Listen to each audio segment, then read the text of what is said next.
You're listening to Conversations with Chanda, a podcast that unpacks the community's grittiest, most vexing problems, hosted by Chanda Smith Baker.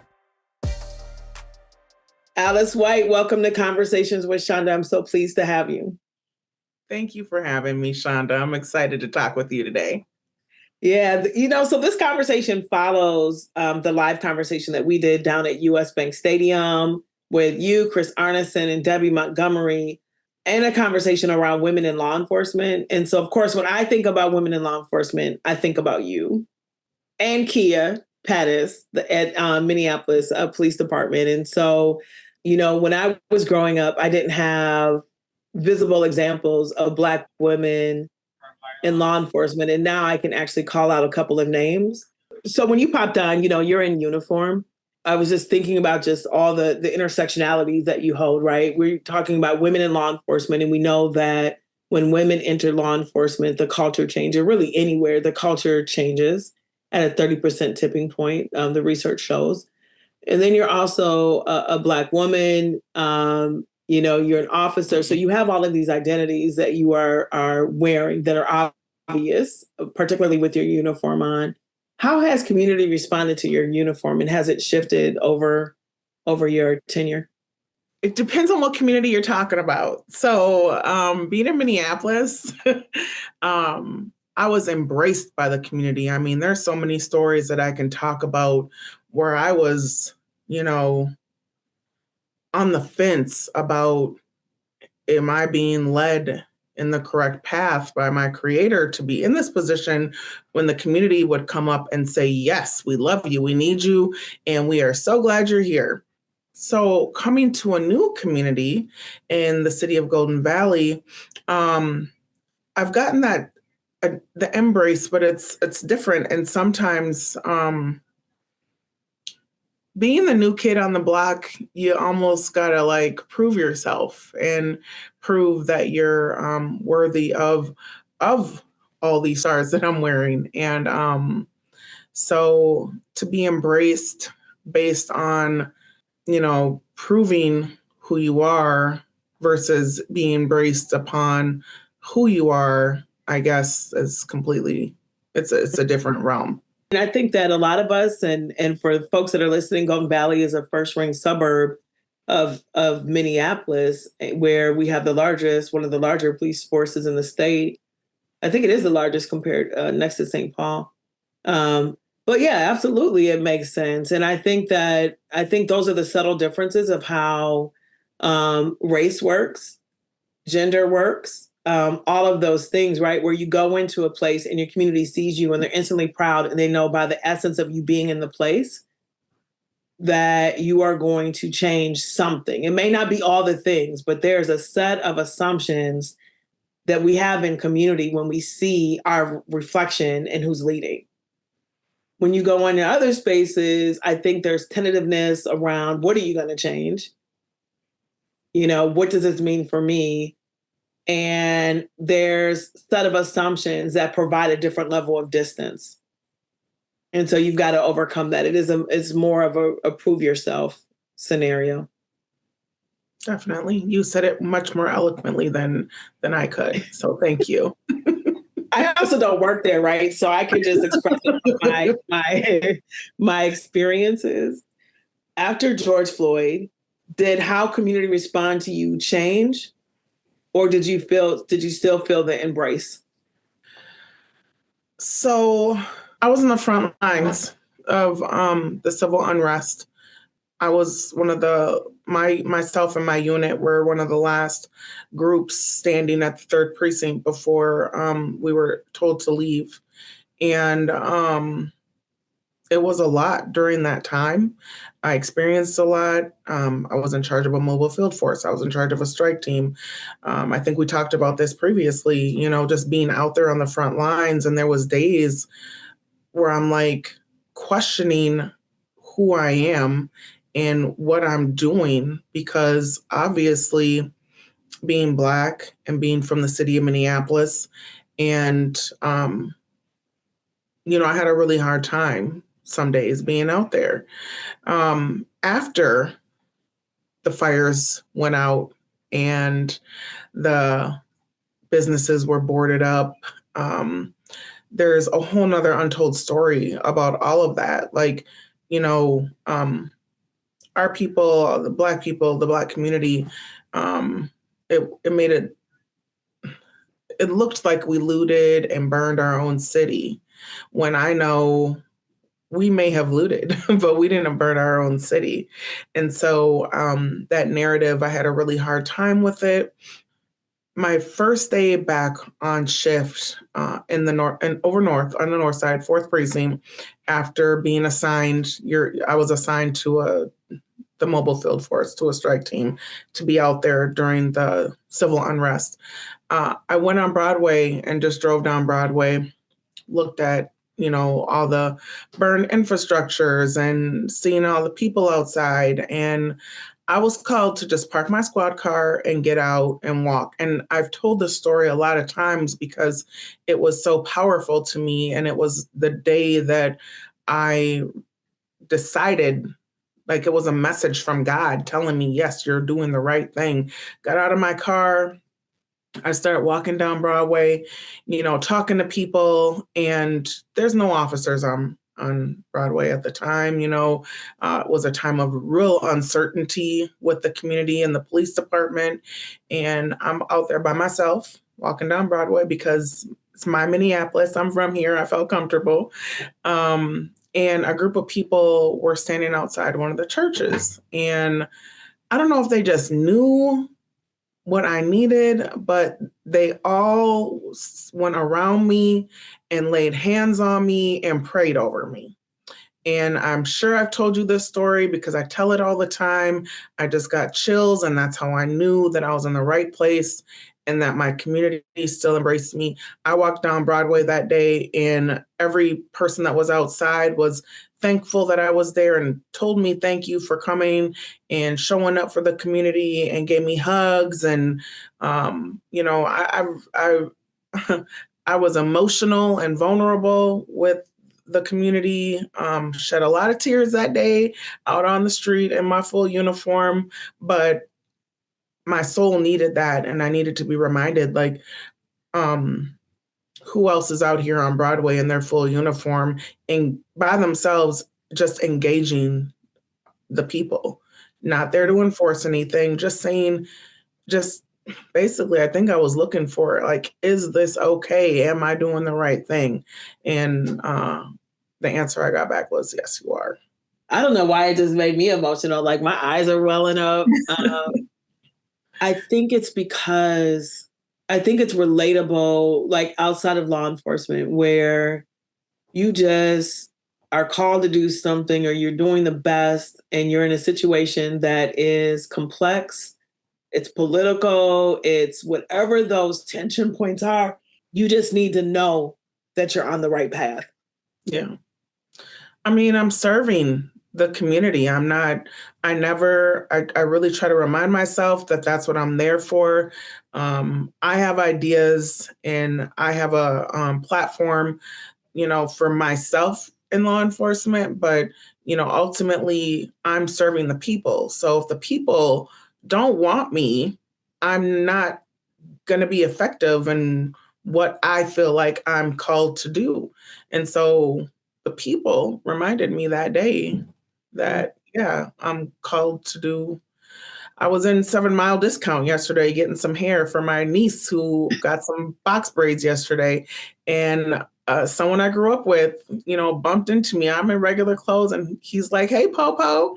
Like, it's a sense of pride to the people who I grew up with, that they know somebody who's on the police department. And granted, it wasn't always like that, but now it is. We're all older and we all have different responsibilities, and it's way more accepted. And I could hear the pride in his voice when he said that. First thing people say to me is, are you still on the force? And It's not because they're like, oh, we're not going to talk to you. It's because, like, they're excited that they know somebody that works as a police officer in our city. Yeah, I agree with that. So you have people that know you and can show that sense of pride and also extend it to other people, right? That's Alice. We know her. She's good, right? Like we can extend it through our relationships with you. And then, it was a complicated time for everyone, and you chose to get out of your car and walk the street so that community can give to you, and you can give to community. It was an exchange. It was mutual. It was relational. It was family. That's how we work in community.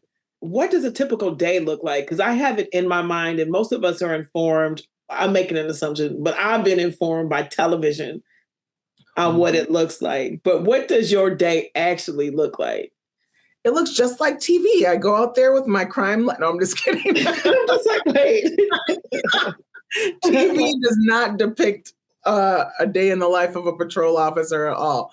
Now, remember, I've been out of patrol for a few years. Right. Let's talk about patrol, and then we'll talk about your position now. But what does it look like? So you speed to work because you're running late because your kids got home late from school and you had to make sure they had dinner. And then you get there and it's almost like this sense of, oh my gosh, I can finally relax, which is really odd. It's a really odd thing that finally I can relax. I'm sitting in roll call. I'm about to go out on patrol. So you get in your uniform. You go to roll call knowing you're working a 10-hour shift. You hear from your sergeant, they direct of, okay, there was this that happened the previous shift. They give you the update. You go get what's called squad ready. So you put your shotgun in your squad car. You banter back and forth with your partner of who's going to drive first and who's going to be passenger first. So keep in mind, passenger does all the field contacts. So they talk to everybody first. They approach, the victim or whoever first. They write all the reports. And then before you even usually go out on that first call, though, especially if a partner, like my old partners, we had to go to Holiday because they had to get snacks, they had to get pop, they had to get coffee, whatever they needed for the night, they had to stock up and, get mentally prepared. I think that's really what it is like to be out on patrol. Because I was, it's called a precinct-wide car, I didn't have a certain area that I was obligated to patrol, so I could roam the whole precinct. Some cars are assigned a certain area, and they're supposed to stay in that area and respond to calls in that area. But I was a 60 car, and we could go through the whole precinct. Typically, 60 cars are officers who like to work, who want to respond to calls, who like to stay busy. So that was me and my squad partners. We really like to stay busy. I'd be an officer. I'd be in squad too. I'll be at the park. I'm scared. Well, it's called self-assigned. We would do a lot of traffic stops. We would do a lot of business checks. We would just stop and talk to people. We had kind of a routine. One of my partners was kind of he kind of a traffic Nazi, as we would call it. Yeah. And then my thing, we didn't like cars parked on bridges, especially that's a city ordinance in Minneapolis, especially after 35W bridge collapse. So we would do a lot of tagging on that. I think every officer has their one pet peeve. So I never tagged anyone for speeding. Really? Because I didn't speed. Because I tend to not go the speed limit. Yeah. But it's usually something that officer finds important to them that they really, enforce a lot of. So some officers were, parking on a bridge. That was my thing. So you go to lunch and somehow we're halfway in between your shift and then you switch. So the passenger becomes a driver and the driver becomes a passenger. And then you keep going to the end of the night. Probably and about how much? Mm-hmm. Go ahead. 30 minutes before shift end, you pull back into the precinct parking lot. Typically, we stayed gone all night unless one of us had to come back and write a report. 30 minutes before shift, you go fill up your car with gas for the next group coming on, go park, wait in the parking lot. It's called, you put your blinders on. That's what it's called. So you no longer are out patrolling because unless you want overtime. So you go wait to the end of your shift and then you put the shotgun away and then you go home and hopefully get some sleep. I used to work middle watch. So it was 4 p.m. till 2 a.m. And actually a lot of us, like probably 3 or 4 of us, would go to Lifetime. Back then, Lifetime was 24 hours. We would go work out and get home by 4, and then I'd sleep for 3 hours and got to get up with the kids, get them to school. And so we're going to talk about females and parenting in a second, but for the day, so you're driving around, you're busy, it's 10-hour shifts, you're going on calls, but you're also building relationships, you have your routines, that even within all of the things that you have to do, there's still room for you to sort of show up with the things that you think matter in terms of public safety. But what percentage of your time on average is spent, like, I don't know, arresting people? Oh gosh, we would go we could go weeks without arresting anybody.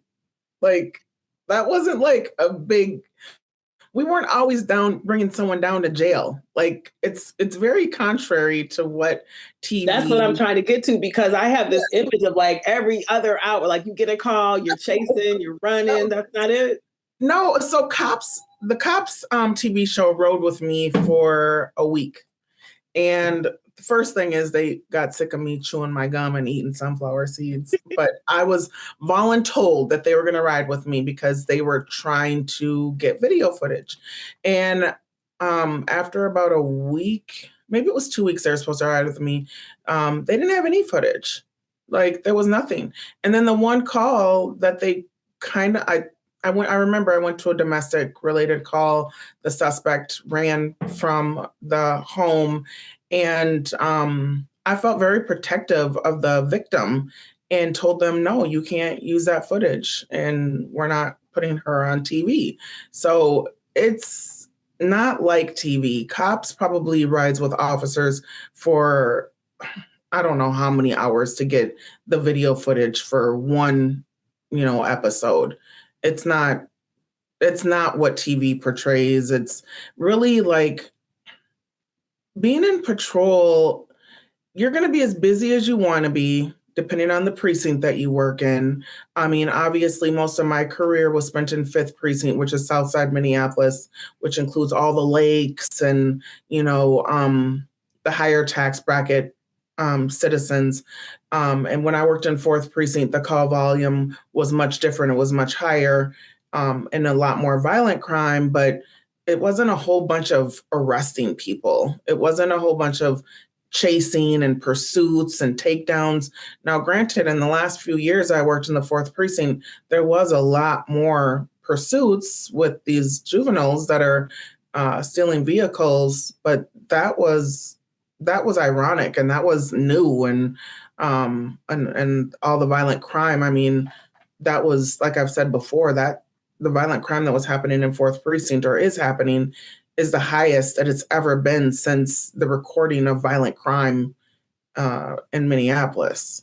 Yeah, I just heard that. I think that it's important because I think so many of us have sort of an impression on law enforcement, and there are things that absolutely need to change. And we know that people moving into law enforcement has dwindled, and we have departments that are short-staffed. From your perspective, what can you share on what you think needs to evolve in law enforcement? I think it's a two-way street. So I kind of touched on it earlier. We all have implicit bias about each other. And if we want to have a positive relationship with the community and with the police, we have to have these organic interactions to dispel the implicit biases that we have of each other. Relationships, it's all about that to me. It's going to legitimize you. I could go arrest someone right now, and no one in my community, not no one, I don't want to speak in absolutes. It's highly unlikely someone's going to think what I'm doing is illegitimate. Why? Because they know me. Right. So they're gonna probably say, if someone's resisting, stop resisting. You better listen to what she's saying because there's a trust that I've earned. It doesn't matter. We're kind people. It doesn't matter your race. You just have to build a relationship. Yeah.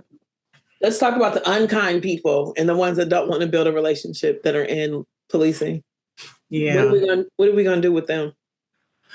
I honestly think when the statute for duty to intervene, when the accountability piece start coming into law enforcement, I've watched a lot of people who maybe shouldn't have been in this profession anymore or never should have been in it. They started weeding themselves out. When they started being held accountable for their behavior, overly using force and being discriminatory, they're leaving. I think that's the sign that more things that are going to hold people, officers, accountable is what will prevent people who shouldn't be in this profession from being here. Now, the Minnesota Post Board asks, are you affiliated with any terrorist organizations, and more specifically like KKK or, white supremacist groups? And those questions weren't being asked before. I've always said in this profession, though, so let's take the Minneapolis Police Department when it was almost 900 officers. I am not that naive to think out of 900 officers that one of those officers aren't going to be racist or biased in some way. And I'm not saying just white officers, all officers, right? Because it's 900 humans. You can look at the statistics. Out of 900 humans, who's going to be racist? Someone is going to be.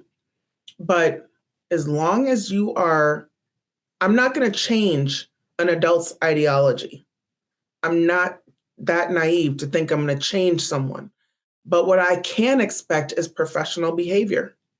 Yeah. I can expect that you are going to come to work and not allow your personal ideologies to affect how you interact with people while you're doing this job. You can go home and be whoever you want, but you got to be like this when you're here. I just can't believe that no one's going to have any biases, but they cannot affect you while you're doing this job. There's too much responsibility that you have. Yeah. Do you think the culture and the climate within precincts and within departments is becoming stronger in terms of holding those people accountable to those professional standards? I think I don't know. I'm going to say I don't know because I'm at a level in my career right now that I'm not a part of the silent conversations that officers have, or, not silent, but the ones that private conversations they have in roll call or in the squad or when they go stop and have coffee together, because they're not going to have a conversation that they know doesn't fit my foundational values in front of me anymore, just because I'm one of the bosses of the entire department, right? But what I will say is, I think when you have accountability, it changes how people interact with each other. And now that there's a duty to intervene, you can't misbehave in front of me because I'm not getting in trouble for you. So unless somebody wants to take on the responsibility of someone else's negative behavior, and when I say someone, if one officer wants to take on the responsibility of another officer's overuse of force or, bad language or whatever they're doing that's against policy and not, do what's required per policy by intervening or stopping, them from behaving that way or telling their sergeant or whatever that department has set in place, I think that alone is going to and has prevented people from stepping outside of policy because officers can't stand by anymore. Right? Because if you do, you're just as bad as the person doing it and you're going to have the same consequences that they do. Right. What I try to remind myself of most days is that I came into this career to serve. I think most people do get into the career to serve. Sometimes you just get, and I'm not like minimizing it, but disgruntled. And then you see the lack of humanity in the humans, and then you start to react to that, thinking everyone is like this or like that. And something you've got to have for yourself is to remember, like, I don't know everyone. Like you just said, I don't know their struggle. I don't know what they've been through. Let me step into this new situation with a new attitude and not come with the attitude I had from the last time I encountered the same thing. Man, you know what? I got my master's degree with Novak, he's a officer in Minneapolis, and Yep. man, Novak came in that first day of class, and I'm like, who is this joker, right? And he was so police officer in class, right? Like just all tight and wow, and he had these real opinions, and I'm sure I got on his last nerve at the beginning, right?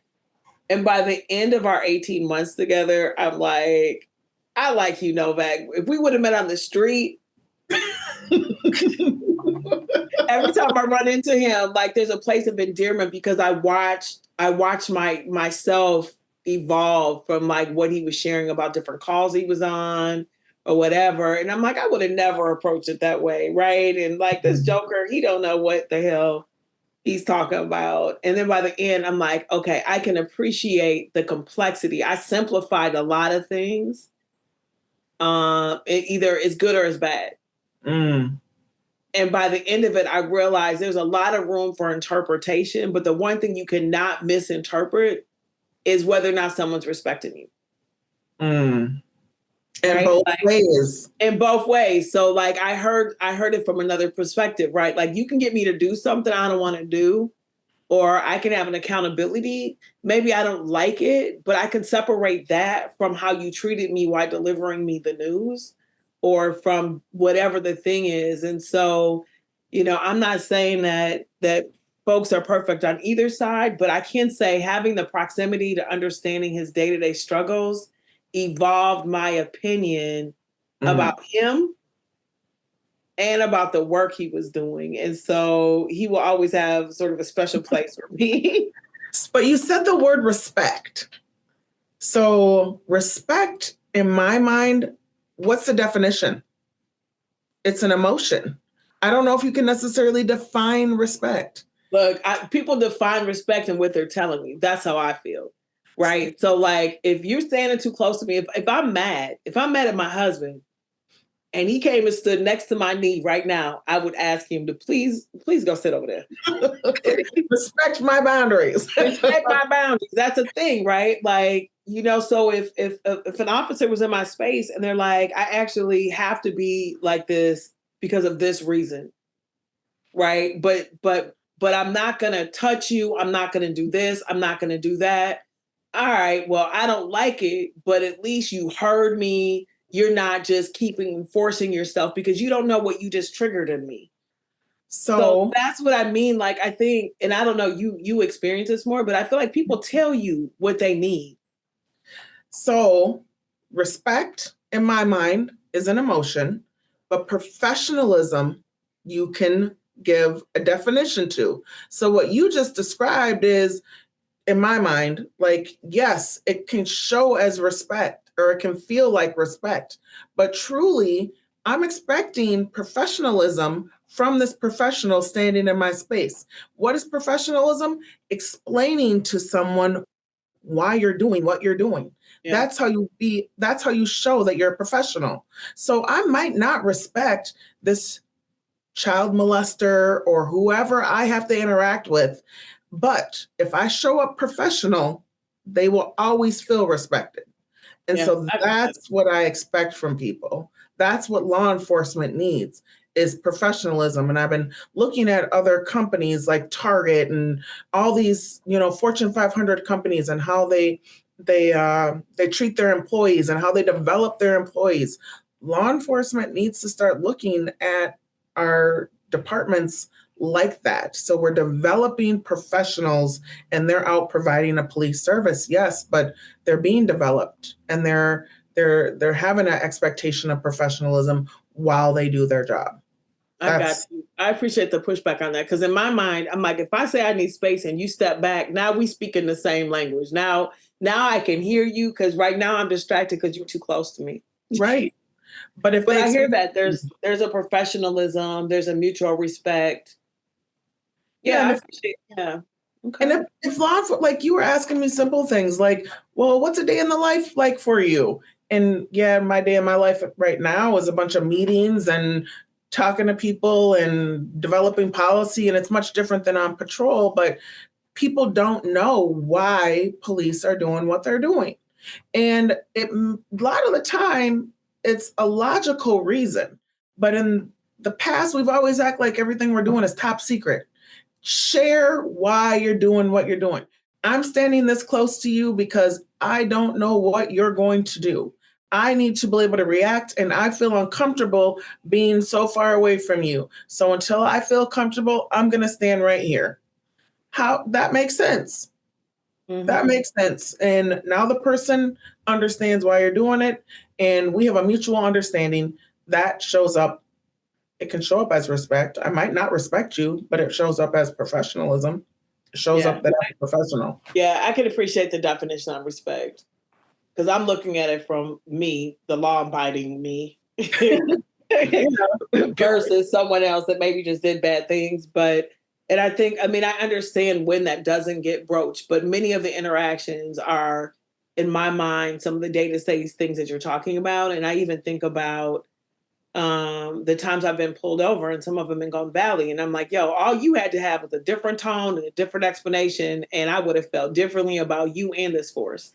Yes. So that goes along with training, right? Because we train a lot on use of force or defensive tactics.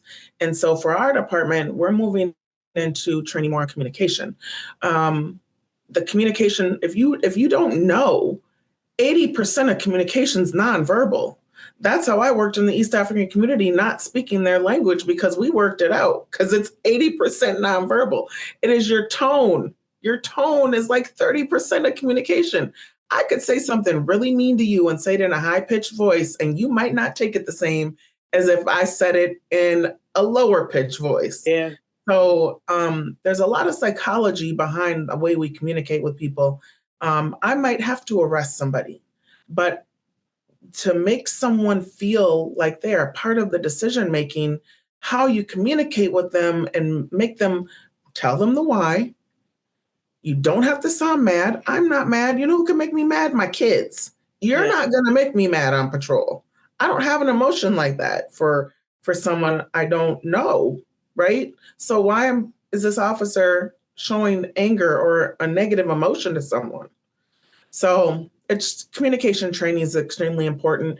And then to try to, I'm not saying don't empathize with people, but remove your own personal emotion, like from the interaction. Like, I'm not saying no, don't be a human, but what is your anger showing up for? What is your irritation showing up for? Did you not want to come to work today?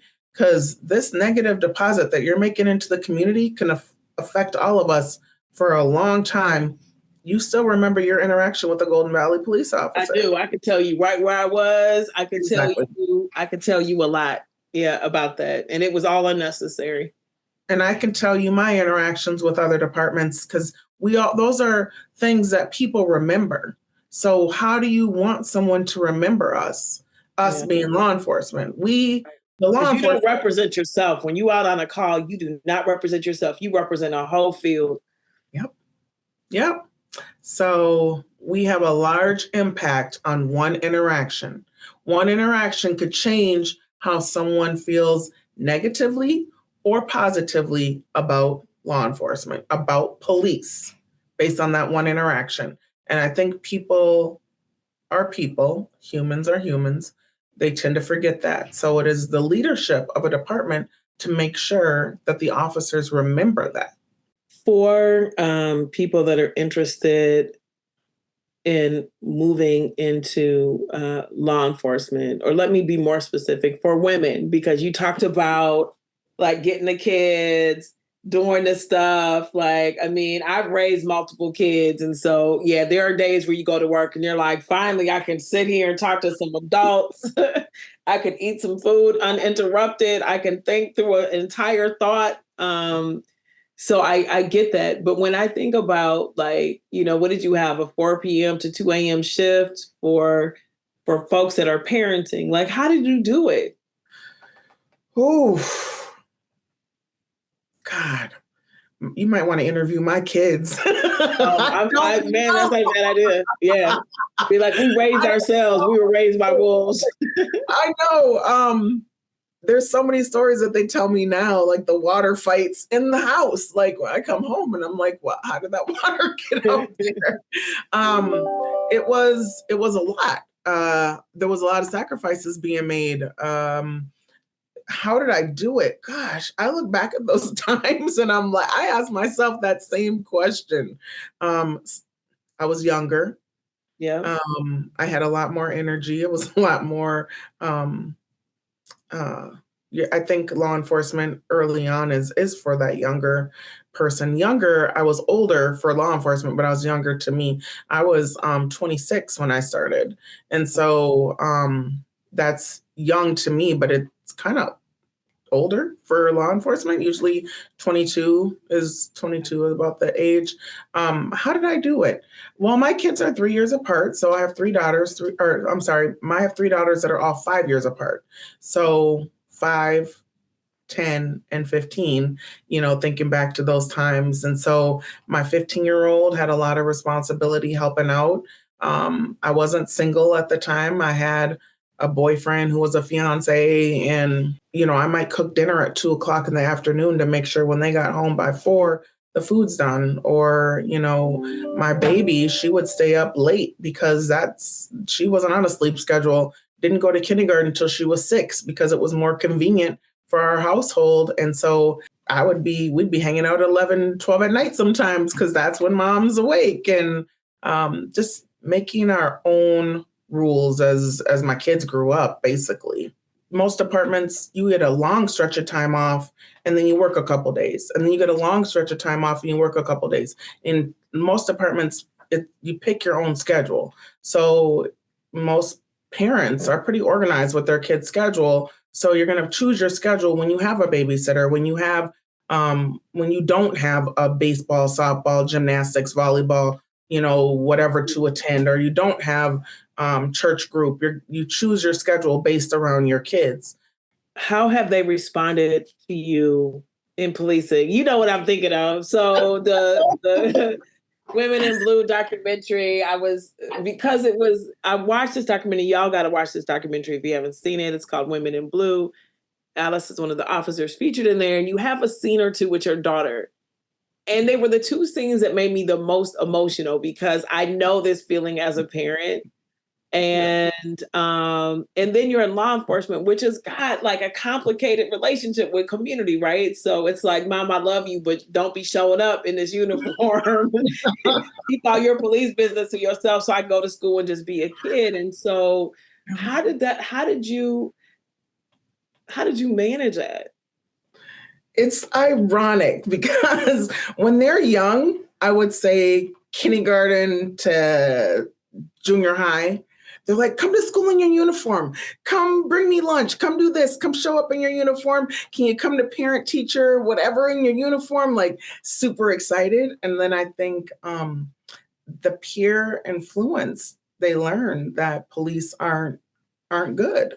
And now they get to junior high, 7th, 8th, 6th, 7th, 8th grade, and they're like, I don't want you to show up. And then they also have more exposure to world events, right? And so it's very infrequent that media is putting something positive out about law enforcement. So then it becomes, I love my mom and I know she's this type of person, but I don't love what she does. I don't love what she's standing for. So it does become, I think it was probably challenging at some points for them, especially in high school, when they were really trying not to let people know what I do for work. And then 2 of my children attending South High, and I would show up at career day because I'm an alumni and I was recruiting. And here's my mom in the gym doing recruiting in her full uniform. And they're like, not wanting to talk to me.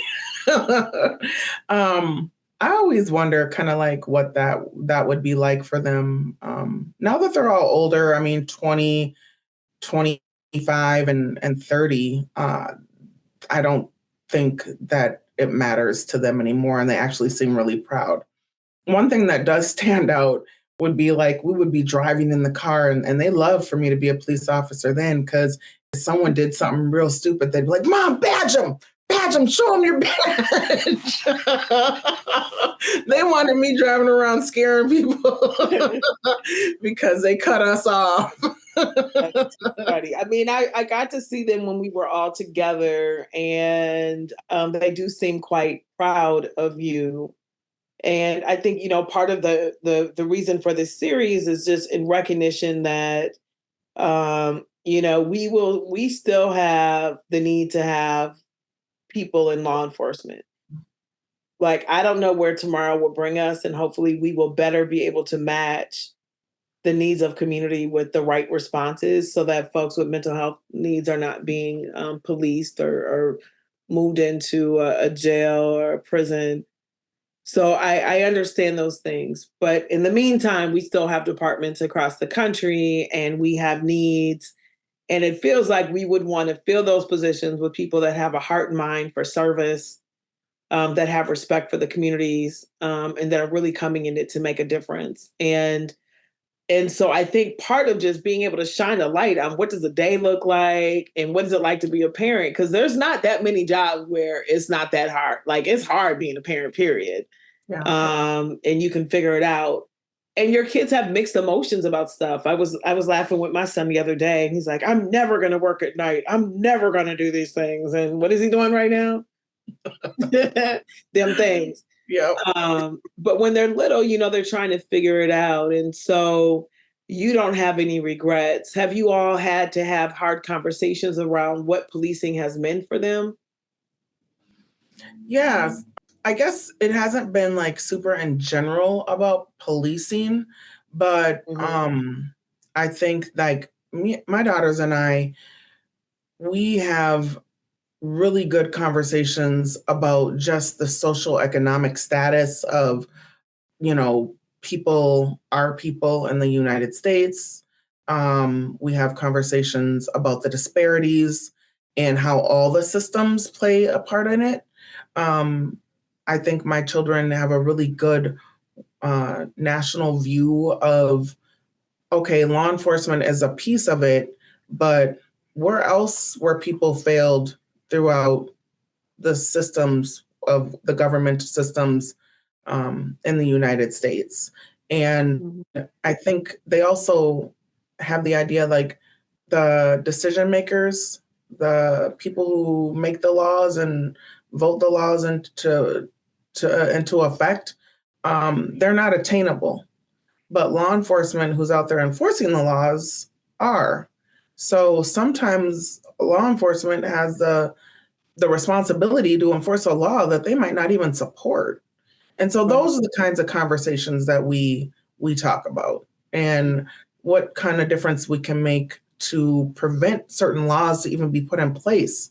We know that a Black woman judge had to, almost basically lose her whole career because she fought against the crack versus cocaine charges being the same, when crack cocaine was charging Black people at a higher rate than powder cocaine, and it's the same drug.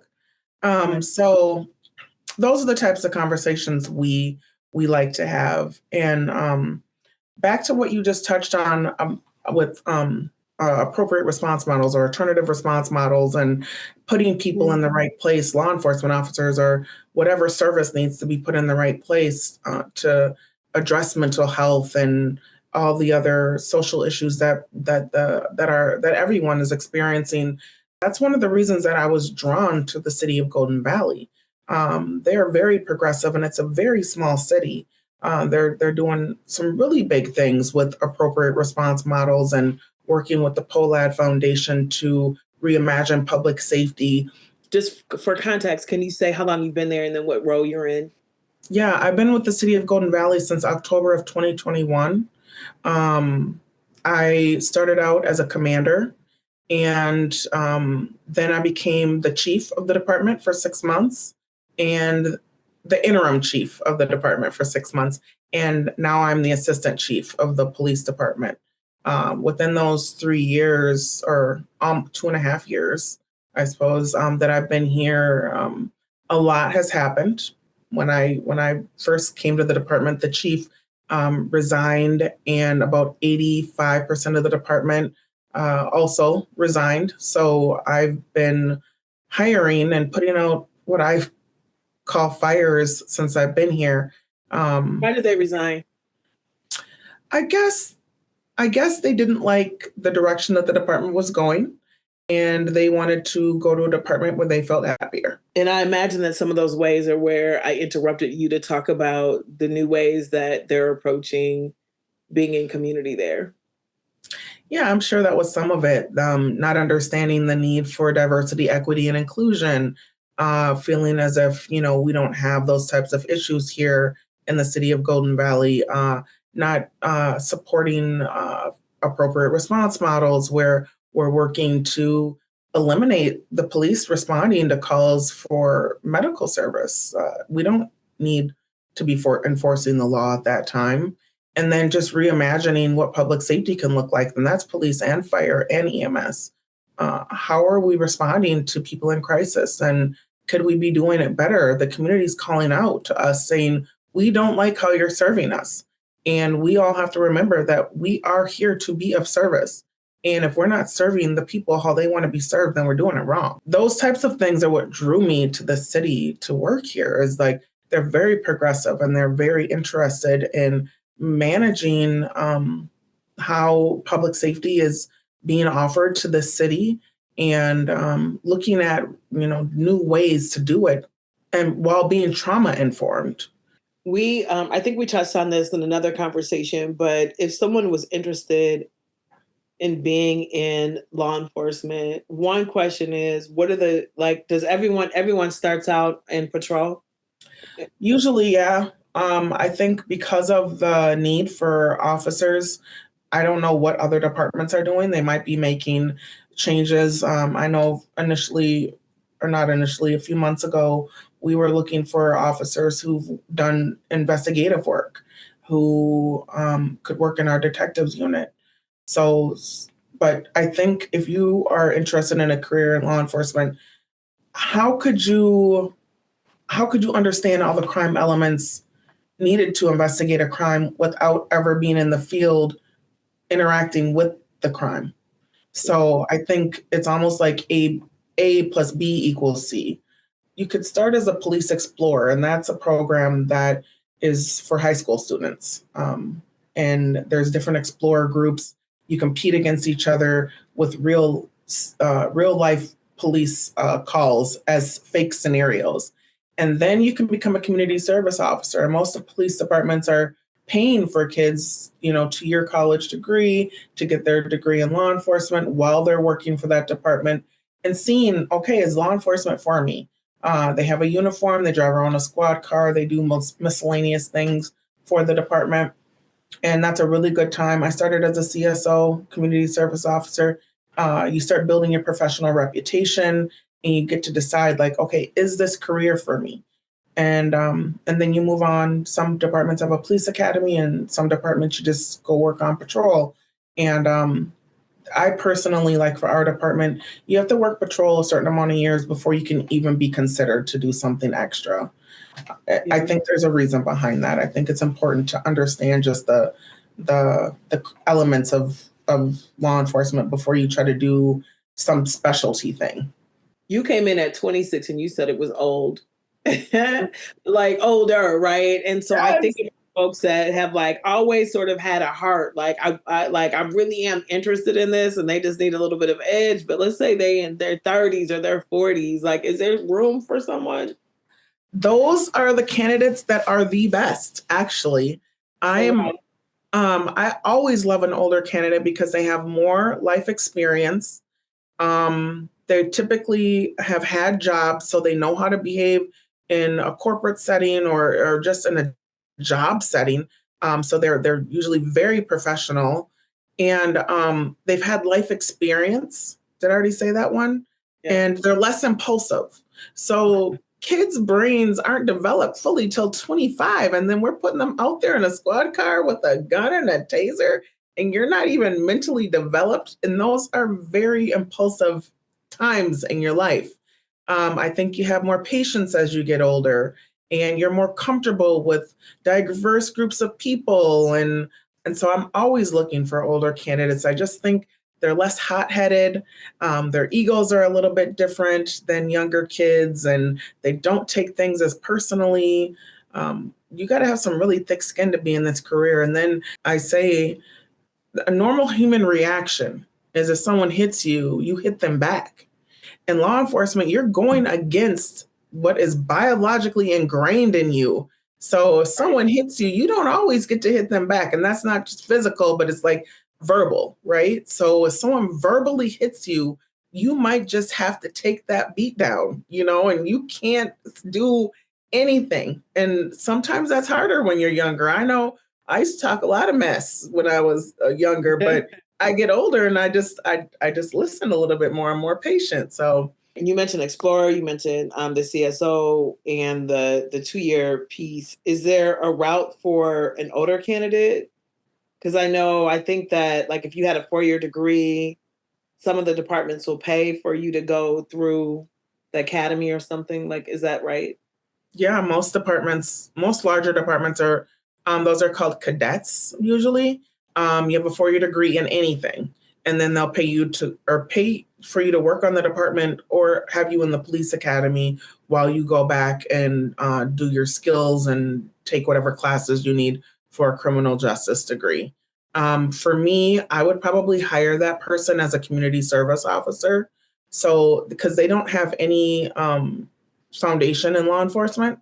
So the best way to understand a police department and how it works is to become a CSO when you're making decisions that they're going to have less of an impact on someone. So you're responding to an animal call, or one of the community service officers told me how they saved some baby chickens from a drain, those types of things. But you're driving around in the squad car, you're in a uniform, you're familiar with the radio, you're getting familiar with the computer system. You get to come to our training and you get immersed into the department. And so when it is time for you to go through our police academy, you're not struggling, because one of the hardest parts about being an officer is multitasking. I have to pay attention to my surroundings. I have to listen to my radio. I have to make sure my partner is safe. I'm also watching this guy and this gal over here, so the multitasking, if you eliminate some of the multitasking, like, all right, I'm used to listening to my radio and watching the computer screen and having the radio on and paying attention to my surroundings, then when it comes time to actually go out and do the job, when you are in a position to, in a life-threatening position, you're better prepared. Get them through school and then get them through the police academy. Is there anything that you would offer by way of advice as we begin to wrap this conversation, just for the women that are listening that might have an interest, or someone in their community that they think would be good? So, yes, like I said earlier, I don't speak in absolutes, but generally speaking, women in law enforcement tend to approach the responsibilities of this job more gently. I think that I've said it lots of times, that we use our brain muscle and not our body muscle. So we have a lot less use of force issues. So we're not going hands-on. We're communicating with people verbally a lot more often. For my department, this has always been a very strong female-led department. Even before I got here, there was a lot of women who worked on this police department. I think that that was new for me. I was used to being the only female, and it was great to come in and see like how well all the ladies got together and got along and worked together. And honestly, considering the size of the department and the call volume, I was just thinking like our use of force numbers are extremely low. So not only do women tend to have less use of force, they also influence male officers who tend to have more use of force. So by having more ladies, I think that that's also helped our department. It's not what you see on TV, like we discussed. I think people have this image of, being this brute and very masculine officer. And I mean, I don't think I portray that. I'm still a very feminine woman, and I am a police officer. You don't have to have that. You don't have to be that to be in this career. I think the qualities of a great officer is someone who has excellent communication skills. And I'm not down in the guys, but most studies show women are much more effective at verbal communication. So it's the perfect career. I just don't think we've been marketed for this job when truly we are really the best candidates for it. And it's a livable wage? Some departments are paying up to $100,000 a year for officer. I definitely think you will be very surprised, and our pay scale should be on our website. But yes, this is a very livable wage. And, as you move up the ranks, it obviously gets higher.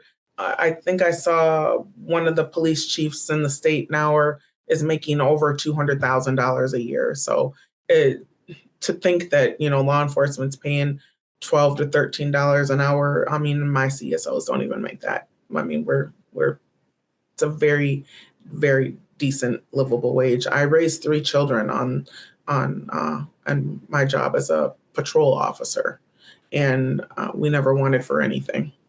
Bought a house. Love it. You bought a house. You were climbing that American dream.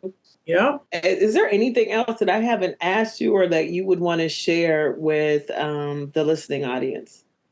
The one thing I would say is law enforcement can take a toll on you. And I don't want to go to the dark side is what I was going to say, but you want to have a really good support system and someone who can keep you, make sure that you're maintaining your mental and physical health.